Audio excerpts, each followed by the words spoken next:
हैदराबाद से सांसद असदुद्दीन ओवैसी शपथ लेने पहुंचे तो उन्होंने शपथ को एक बार फिर से राजनीतिक और धार्मिक रंग दे दिया। पहले तो असदुद्दीन ओवैसी ने उर्दू में शपथ ली। इसमें भारतीय लोकतंत्र में आजादी है, किसी भी भाषा में शपथ ले सकते हैं। लेकिन शपथ के अंत में जो असदुद्दीन ओवैसी ने कहा जब वो शपथ ले रहे थे, उसको लेकर विवाद की स्थिति बन गया। उस शब्द को सदन की कार्रवाई से हटाना पड़ा, सदन की प्रोसीडिंग से हटाना पड़ा। पहले आप सुनिए असदुद्दीन ओवैसी ने क्या कहा है, उसके बाद इसके पीछे के कारण आपको बताएंगे। मैं असदुद्दीन ओवैसी, जिसे लोकसभा का रुकन मुंतखब किया गया है, अल्लाह के नाम से हल्फ उठाता हूं कि मैं भारत की आइन पर जो कानून के मुजब तय पाया है एतकाद रखूंगा, उसका वफादार रहूंगा। मैं भारत के इक़्तिदार आला और सालमियत को बरकरार रखूंगा और जिस ओहदे को मैं संभालने वाला हूं इसके फ़राइज़ और वफादारी से अंजाम दूंगा। जय भीम, जय मीम, जय तेलंगाना, जय फ़लस्तीन, तकबीर, अल्लाहु अकबर। मैं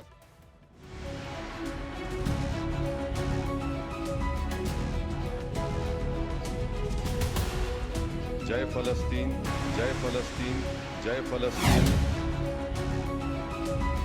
भाईजान की ओथ, फिलिस्तीन को सपोर्ट और संसद में विरोध। असदुद्दीन ओवैसी भी शायद यही चाहते थे और जो चाहते थे वो आखिरकार हो ही गया, यानी उनके बयान पर हंगामा और दुनिया भर में चर्चा। सत्ता पक्ष और विपक्ष में पहले दिन तकरार और रार चल रही है। ऐसे में असदुद्दीन ओवैसी ने पहले शपथ में जय फिलिस्तीन का नारा लगाया, इसके बाद अपने शपथ पर सफाई दी, लेकिन कुछ अलग अंदाज में। तो सब आपके सामने है, सब बोल रहे हैं, क्या क्या नहीं बोल रहे हैं। हम क्या बोले, हम जय भीम, जय मीम, जय तेलंगाना, जय फलस्तीन। इस क्या पे मजलूम अवाम है। महात्मा गांधी ने फलस्तीन के बारे में क्या कहा था वो पढ़ लीजिए। ओवैसी ने साफ कर दिया कि उन्होंने न कुछ गलत बोला है और न कुछ गलत किया है। लेकिन सदन में देश के संसदीय कार्यमंत्री किरण रिजिजू ने कहा है कि मामले का संज्ञान आया है और सदन में किसी देश का जयगान करना ठीक नहीं है, क्योंकि इससे देश की छवि खराब होती है और किसी भी देश से भारत की दुश्मनी नहीं है। एक मेंबर ने शपथ लेने के बाद जय फिलिस्तीन का नारा लगाया। तो मैं अभी उसको रूल्स के मुताबिक जो चेयर में है उनसे बात करता हूँ इसका क्या करना है, क्योंकि हम किसी देश का विरोध और किसी देश से दुश्मनी नहीं है, लेकिन भारत के सदन के अंदर किसी और देश का लेकर के जयकार करना ये मैं सही नहीं मानता हूँ। इस वक्त फिलिस्तीन और इजराइल के बीच युद्ध चल रहा है, जंग जारी है। ऐसे में देश की संसद से माननीय सांसद की शपथ में ऐसे शब्दों का इस्तेमाल देश की विदेश नीति को आहत करता है। भारत में रहकर भारत के संविधान में भारत माता को जय नहीं बोलते, मगर फालिस्तीना को जय बोलना, ये आम जनता से मैं अनुरोध करता हूँ। ये ऐसे लोग कैसे कैसे आज देश में कॉन्स्टिट्यूशन के नाम पर एंटी कॉन्स्टिट्यूशनल का काम कर रहे हैं, ये लोग समझना चाहिए।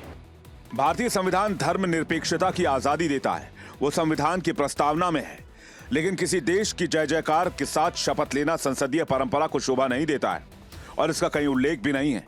इस विवादित शपथ के साथ ही ओवैसी सोशल मीडिया पर जबरदस्त तरीके से ट्रेंड हो रहे हैं, जिसमें सवाल उठाए जा रहे हैं क्या ओवैसी की शपथ संसदीय रूलिंग के खिलाफ है? क्या भारत में रहकर फिलिस्तीन का नारा लगाना भारतीय विदेश नीति का अपमान है?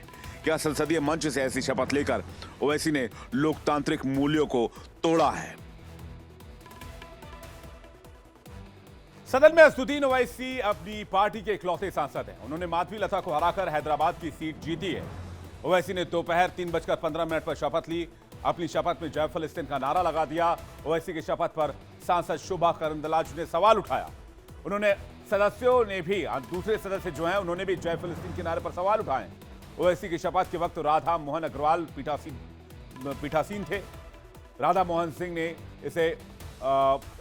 ने इसे रिकॉर्ड से निकालने का आदेश दिया और कहा कि इसे फौरन संसद की कार्रवाई से एक्सपंज किया जाए। यानी कि भले ही ओवैसी ने अपनी शपथ में जय फिलिस्तीन कह दिया हो, लेकिन हाउस की रूलिंग से इसे निकाल दिया गया है। वो संसदीय कार्रवाई का अब हिस्सा नहीं रहेगा। ओवैसी खुद वकील हैं, भारतीय कानून के जानकार हैं। ऐसे में वो जानते थे कि शपथ पर यह विवाद होगा, लेकिन सदस्यता अमान्य नहीं होगी। विवाद होगा तो फुटेज भी मिलेगी और राजनीति की नई स्ट्रीम भी तैयार होगी, आधार भी बनेगा। तो ओवैसी की टाइमिंग बहुत ही अचूक थी।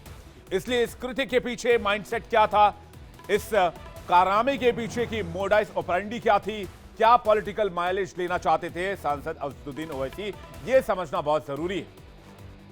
एक तरह से इस जय फिलिस्तीन के नारे के जरिए असदुद्दीन ओवैसी मुसलमानों की रहनुमाई हासिल करना चाहते हैं, वर्ल्ड वाइड फैन फॉलोइंग तैयार करना चाहते हैं, मुसलमानों का बड़ा नेता साबित करना चाहते हैं खुद को। राजनीतिक तुष्टीकरण, पॉलिटिकल अपीजमेंट इसके सेंटर में नजर आता है। पार्टी को बड़ा बनाने के लिए मुस्लिमों का साथ हासिल करना उनका एजेंडा हो सकता है। एआईएमआईएम को बड़ी पार्टी बनाने के लिए बड़ा समर्थन हासिल करना उनका मकसद हो सकता है। और हैदराबाद से बाहर एआईएमआईएम के लिए जमीन तैयार करना एक पॉलिटिकल एजेंडा हो सकता है। 2011 में जनगणना के हिसाब से, क्योंकि सेंसस 2011 के बाद इस देश में हुई नहीं, मुसलमानों की आबादी 17.2 करोड़ थी, लेकिन 2023 तक ये आबादी बढ़कर 19.7 करोड़ हो चुकी है। और यही वोट बैंक ओवैसी का सबसे बड़ा हिटिंग टारगेट एरिया है। ओवैसी जानते हैं कि आने वाले राज्यों के विधानसभा चुनाव में अगर मुसलमान साथ आ गए तो एमआईएम एक मजबूत पार्टी बन सकती है। बिहार के पिछले चुनाव में 5 सीट हासिल करने में ओवैसी कामयाब रहे थे और जल्द ही बिहार में विधानसभा चुनाव होने हैं। इस लोकसभा चुनाव में उन्होंने अखिलेश यादव से गठबंधन की कोशिश की थी, लेकिन कामयाबी नहीं मिल पाई थी। इसके बाद उन्होंने 25 सीटों पर प्रत्याशी खड़ा करने की धमकी दी थी। बिहार में अगले साल चुनाव होने वाले हैं। ऐसे में ओवैसी जानते हैं कि इस बयान का असर कहां, कितना और कितने दूर तक जाएगा। इस बार ओवैसी संसद की गरिमा, मर्यादा, परंपरा इसलिए ताक पर रख गए। भले ही 5वीं बार संसद पहुंचे हो, लेकिन सांसद होने के नाते ओवैसी का यह बयान सवालों के घेरे में है। और ओवैसी को इस वक्त देश ही नहीं पूरी दुनिया में देखा जा रहा था। और ओवैसी ये बात अच्छी तरीके से जानते थे कि इससे अच्छी टाइमिंग नहीं हो सकती है पूरे देश में चर्चा में आने के लिए और पूरे न्यूज में हेडलाइंस बनने के लिए।